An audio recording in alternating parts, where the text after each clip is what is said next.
33 के B number प्रश्न पर ध्यान दीजिए। जैसा 33 का ए है वैसा ही 33 का बी भी है, ठीक है। तो 33 का बी में ध्यान से देखिए क्या कहता है कि 1 अक्टूबर 2011 को अनुराग ने 400 एकड़ जमीन विनय से पट्टे पर ली है। रॉयल्टी जो है वो 5 रुपया प्रति टन है। न्यूनतम किराया 9 रुपया प्रति एकड़, वार्षिक निकासी प्रारंभ होने से पूर्व, तत्पश्चात 12 रुपया प्रति एकड़ प्रति वर्ष प्रारंभ होने के बाद। आया बात समझ में? यानी जब तक काम प्रारंभ नहीं हुआ है तब तक 9 रुपया प्रति एकड़ प्रति वर्ष है, और अगर जब काम प्रारंभ हो जाएगा तब जो है आपको 12 रुपया प्रति एकड़ प्रति वर्ष हो जाएगा। 1 जनवरी 2012 से निकासी प्रारंभ हुआ जो निम्नवत है।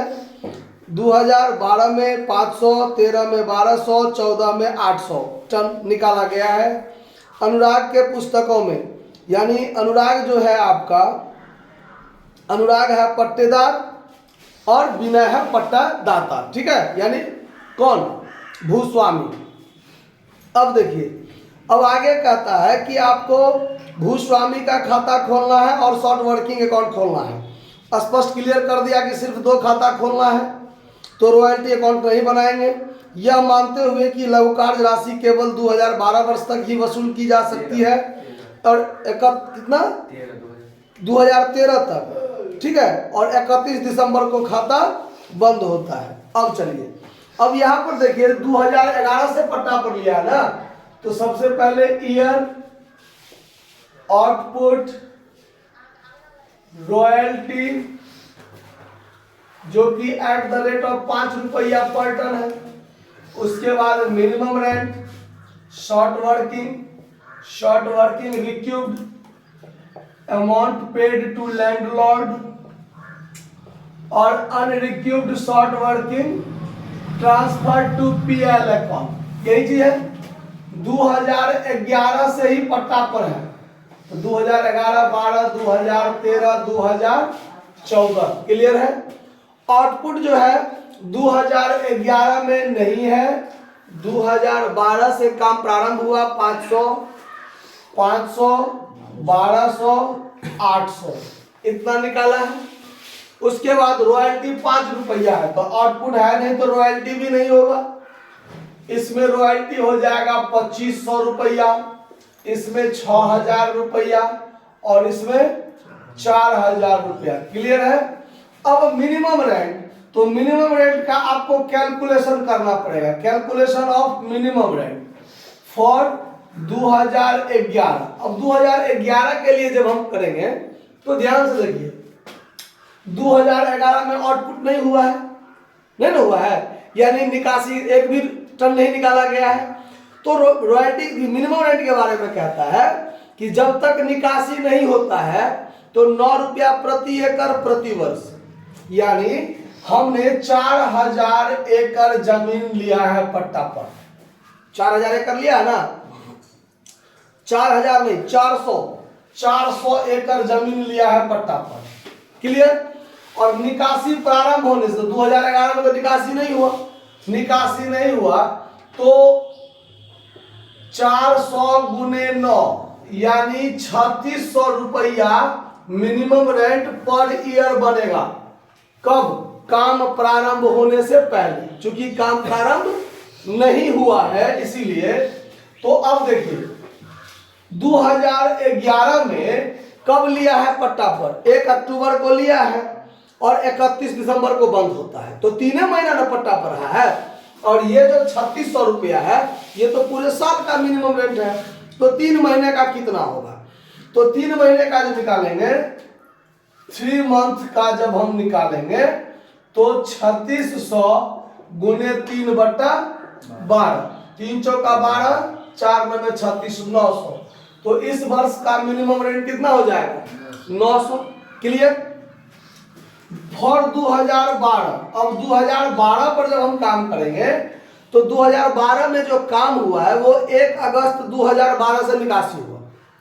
तो अगस्त, सितंबर, अक्टूबर, नवंबर, दिसंबर 5 महीना काम हुआ। और 7 महीना काम नहीं हुआ। तो अब देखिए बिफोर वर्क यानी काम होने से पहले, आफ्टर वर्क काम होने के बाद। तो काम होने से पहले 9 रुपया पर एकड़ है ना, तो 3600 रुपया पर ईयर यानी वार्षिक होगा ना। तो 7 मंथ काम नहीं हुआ और 5 मंथ काम हुआ है ना। और काम होने के बाद 20 रुपया पर एकड़ हो जाता है, पर एकड़ हो जाता है, और 400 एकड़ लिया गया है। तो 3600 रुपया सालाना, तो 7 महीने का 7/12, 20 रुपया पर एकड़, तो 400 गुने 20 8000, 8000 पर ईयर। तो 5 महीने काम हुआ है, तो 5 महीने का कितना निकालेंगे ना। तो 12 या 36 और इससे गुना करेंगे 2100, और इससे अगर काटते हैं कितना, ठीक ही है। तो देखिए यहां पर मिस्टेक हुआ है, 20 रुपया नहीं 12 रुपया पर एकड़ है। तो 12 रुपया पर एकड़ है, तो फिर ये बदल जाएगा 400 एकड़ 12 रुपया के हिसाब से, 12 चौक 4800, तो 4800 सालाना। तो फिर 5 महीने का कितना, तो 12 चौक 48, 405 2000, यानी पूरे साल का हो गया 2100 और प्लस 2000, मतलब 4100 मिनिमम रेंट। तो दूसरे वर्ष का मिनिमम रेंट हो जाएगा 4100। अब तीसरे साल से तो पूरे साल काम हुआ, तो पूरे साल काम हुआ, तो ये वाला हो जाएगा सालाना, मतलब 4800 रुपया, 4800 रुपया। ये चीज समझ में आया ना, कहीं कोई दिक्कत। जब तक काम नहीं हुआ है तब तक 9 रुपया प्रति एकड़ है, जब काम प्रारंभ हो जाता है तो 12 रुपया प्रति एकड़ हो जाता है। तो जमीन तो 400 ही एकड़ है ना, तो 9 रुपये के हिसाब से 3600 सालाना हुआ, 12 रुपया के हिसाब से 4800 सालाना हुआ। तो काम प्रारंभ हुआ है 1 अगस्त से ना, 1 अगस्त से, तो 7 महीना काम नहीं हुआ, तो काम नहीं हुआ तो 3600 सालाना के आधार पर, 7 महीने का 2100। जब काम प्रारंभ हो गया तो फिर 12 रुपया प्रति एकड़, मतलब 4800 रुपया सालाना के आधार पर 5 महीने का कितना, तो 2000। समझ में आ रहा है बात। अब चलिए, और 2013-14 में पूरे साल काम हुआ, तो पूरे साल काम हुआ तो 12 रुपए के हिसाब से 400 एकड़ पर 4800। क्लियर है बात। अब देखिए, अब शॉर्ट वर्किंग निकालना है, तो पहले साल में 900 का 900 शॉर्ट वर्किंग होगा, क्योंकि मिनिमम रेंट है 900 और रॉयल्टी कुछ नहीं, 0। दूसरे साल में 1600, 2500 में 1600 जोड़ेंगे तब 4100 होगा। तो 2500 का काम हुआ, चुकाना पड़ रहा है 4100, तो 1600 का कम काम हुआ है, तो शॉर्ट वर्किंग 1600।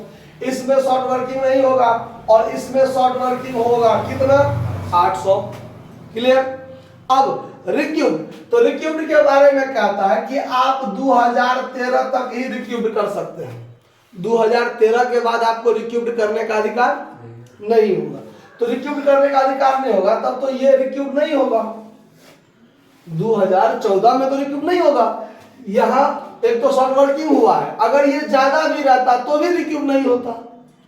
एक तो शॉर्ट वर्किंग हो गया, 2014 में शॉर्ट वर्किंग हो गया ना, अगर शॉर्ट वर्किंग ये ज्यादा भी रहता तो भी यहाँ रिक्यूब्ड हम नहीं कर सकते थे। ठीक है, चलिए अब यहाँ पर 900 1600, तो 2500 शॉर्ट वर्किंग है, इसमें हम ज्यादा से ज्यादा कितना रिक्यूब्ड कर सकते हैं, इस दोनों में तो रिक्यूब्ड होगा नहीं, क्योंकि शॉर्ट वर्किंग है तो रिक्यूब्ड कहां से होगा। इसमें ज्यादा है तो 1200 ज्यादा है, और शॉर्ट वर्किंग है 2500, तो 2500 में से 1200 रिक्यूब्ड हुआ, 1300 रिक्यूब्ड तो नहीं हो सका, तो नहीं हो सका, समय सीमा भी खत्म है, तो 1300 कहां चला जाएगा, पीएल में चला जाएगा। और इस वर्ष 14 में 800 शॉर्ट वर्किंग हो गया, अब इसको हम रिक्यूब्ड कर सकते नहीं है कभी जिंदगी में, तो फिर ये 800 का 800 उसी वर्ष क्या हो जाएगा, पीएल में चला जाएगा। आया बात समझ में। अब अमाउंट पेड टू लैंडलॉर्ड, तो शॉर्ट वर्किंग होगा तो मिनिमम रेंट 900, मिनिमम रेंट 4100, रिक्यूब्ड हुआ तो रॉयल्टी में से रिक्यूब्ड घटा के 4800, शॉर्ट वर्किंग हुआ तो मिनिमम रेंट 4800।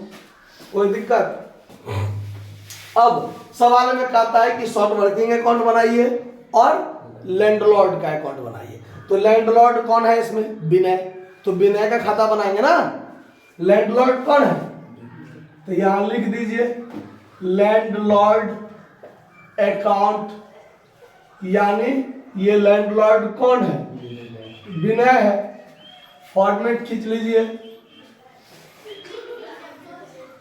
4 साल का खाता बनेगा ना, 4 साल का, ठीक है, हो जाएगा इतना में।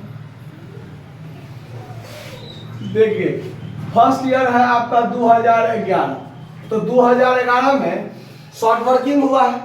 तो शॉर्ट वर्किंग होने के दशा में लैंडलॉर्ड के अकाउंट में क्रेडिट साइड में by royalty by short working दोनों चीज डालते हैं। तो शॉर्ट वर्किंग तो है नहीं, तो रॉयल्टी तो है नहीं, शॉर्ट वर्किंग है।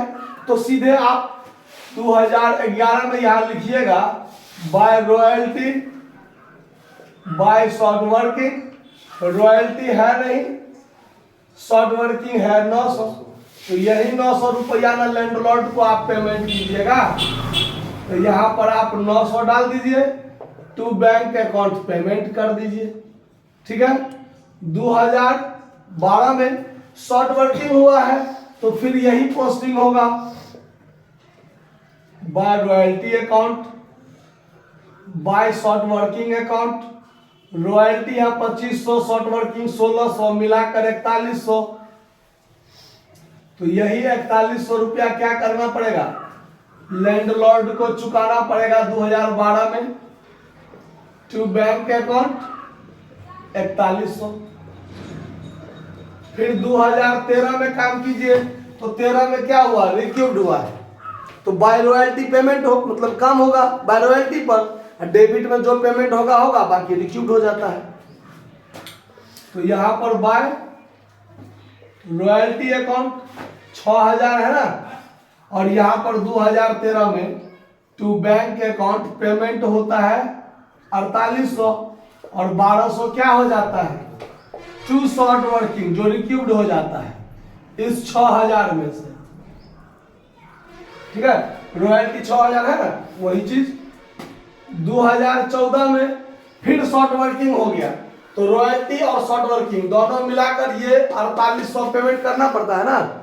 तो यहां पर हो जाएगा by royalty by short working, तो 4000 है रॉयल्टी, 800 शॉर्ट वर्किंग, मिलाकर 4800। यही 4800 लैंडलॉर्ड को 2014 में टू बैंक अकाउंट पेमेंट हो जाएगा। क्लियर बात? अब आपको बनाना है शॉर्ट वर्किंग, तो शॉर्ट वर्किंग अकाउंट यहीं पर बना देते हैं। शॉर्ट वर्किंग अकाउंट,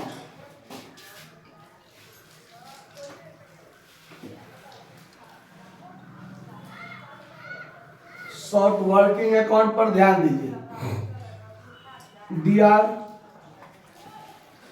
CR, यहां से इधर है अमाउंट।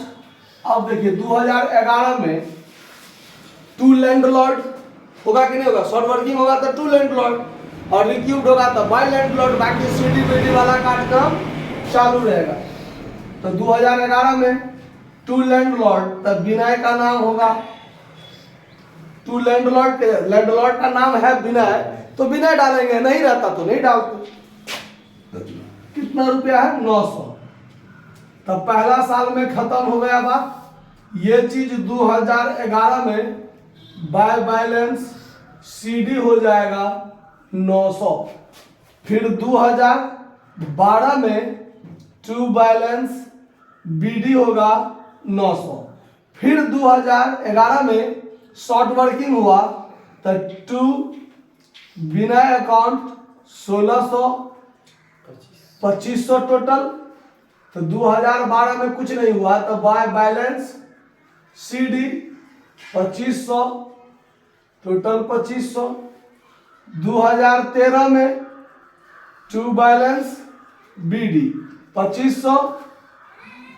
2013 में रिक्यूब्ड हुआ है ना, तो बाय बिना अकाउंट 1300 क्या हुआ है, 1200 रिक्यूब्ड हुआ है, 1200 रिक्यूब्ड हुआ है तो 1200, और जो पीएल में जाके समाप्त हो गया तो बाय पीएल अकाउंट 1300, तो ये 2500 बात खत्म हो गया ना। फिर 2014 की बात है, तो 14 में शॉर्ट वर्किंग हुआ 800 पीएल में जाके खत्म, और तो कुछ नहीं। तो यहां पर होगा टू बिना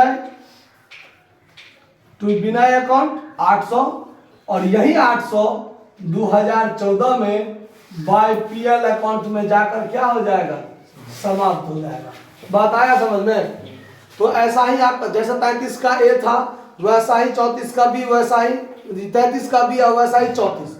तो 34 नंबर से आप खुद बना लीजिएगा। ये वाला वर्किंग नोट 33 में भी करना था, 33 का ए में, 33 का भी बता ही दिए हैं, 34 नंबर भी सेम है, बना लीजिएगा, नोट कर लीजिए।